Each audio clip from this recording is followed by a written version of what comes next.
There are so many things that you need in your daily life. But what is the one thing that can help you have them all? Money.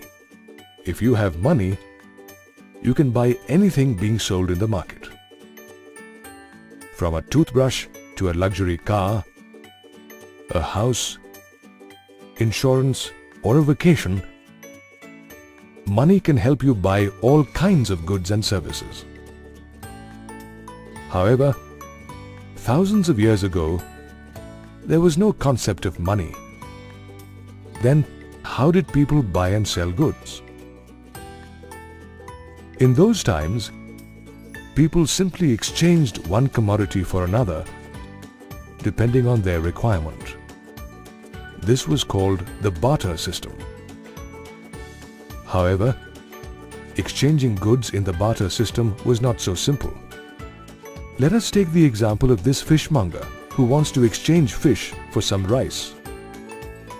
The man who has rice wants to exchange it only with a pair of shoes. And the man who has a pair of shoes to exchange wants a new hammer in return for it. Thus, we see that although every person has something to offer, they cannot exchange things as their requirements do not match. An exchange is possible only if every person has exactly what the other person wants in return.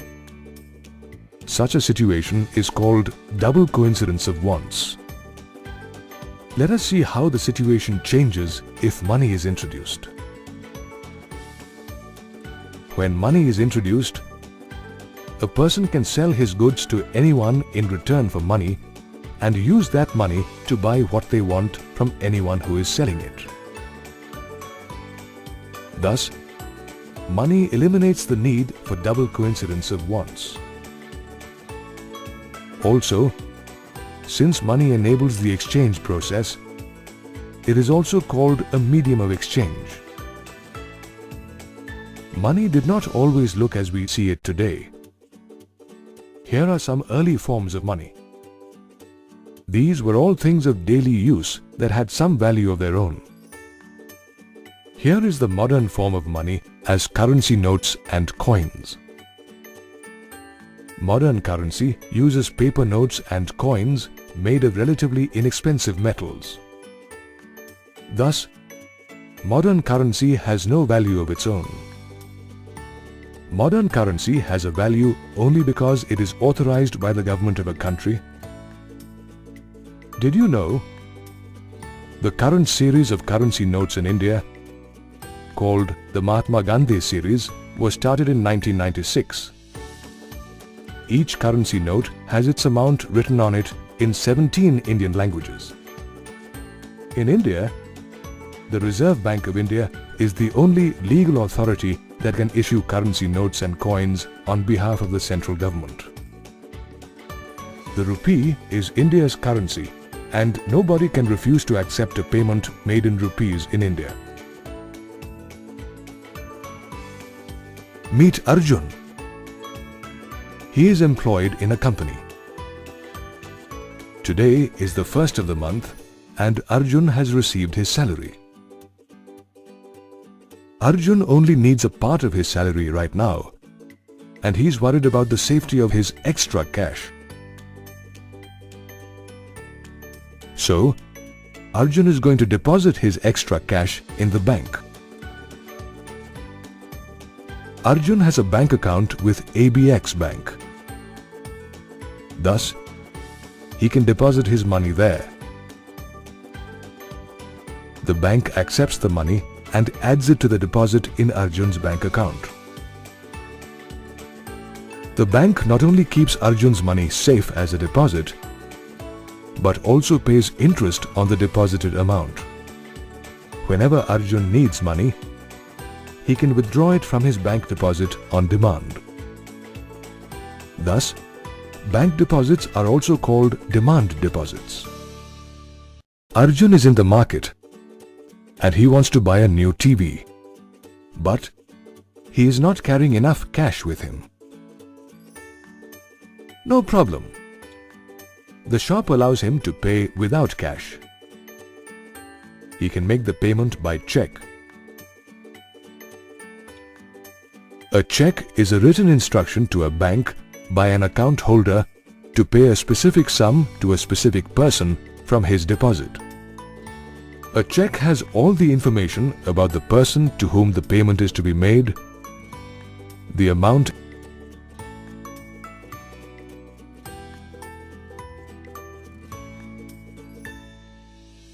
a check bears the account number of the person issuing the check. A check also bears a unique check number that can be used to track the payment.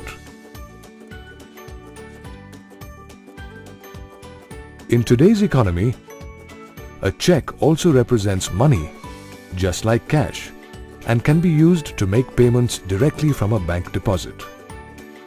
People's deposits in a bank create a big cash pool with the bank.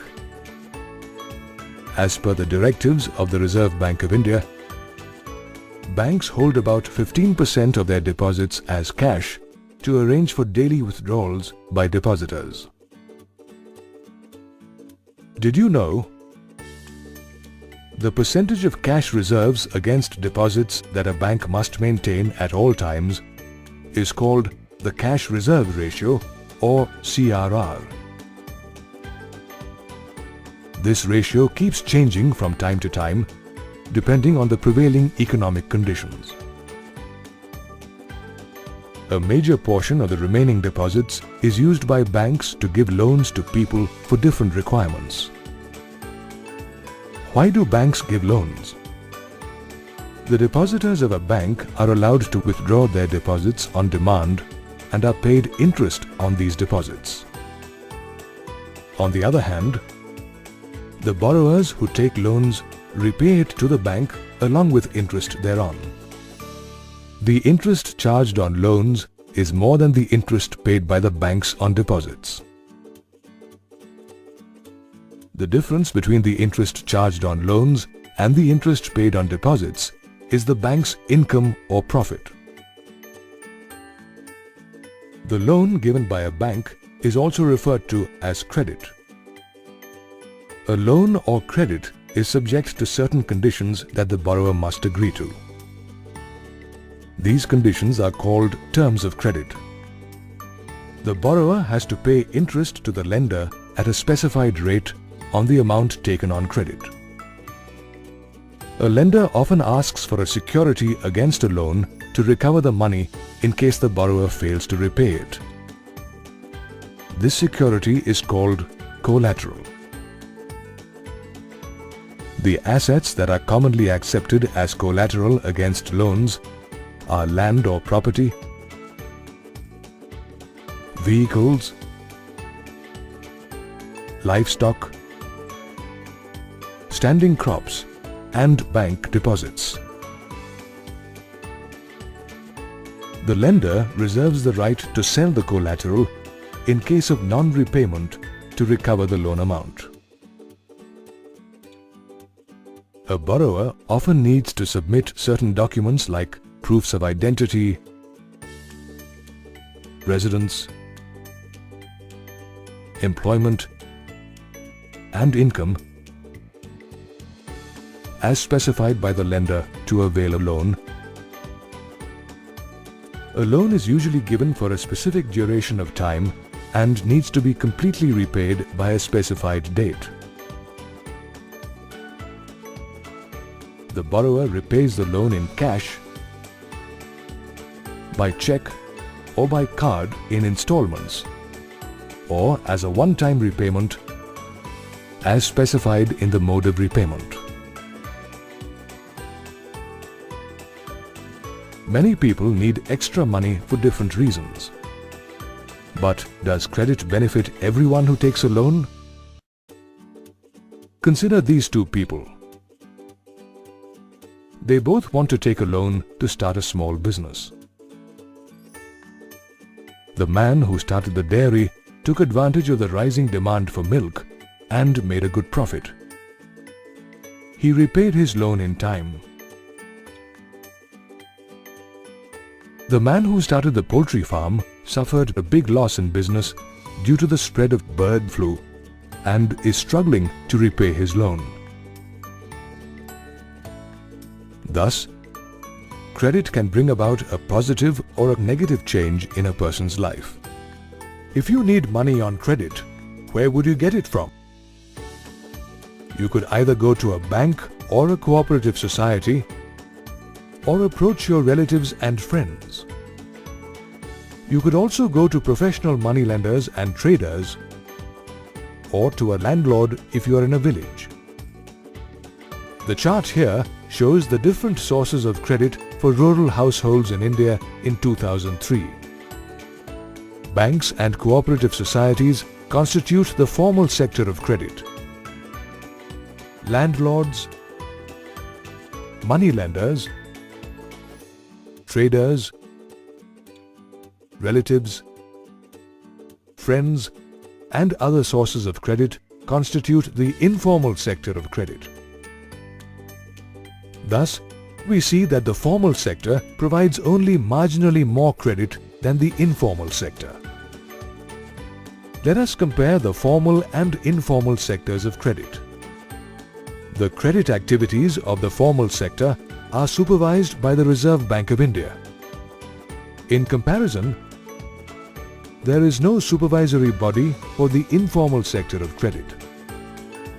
The Reserve Bank of India ensures that banks give loans to rich traders and businessmen, as well as farmers, students, and small entrepreneurs. However, the credit activities of the informal sector are only driven by profit.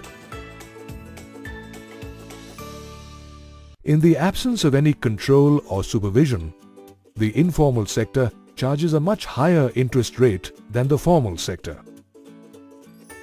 A high rate of interest means that a borrower spends more money to repay the loan and is left with less money for himself.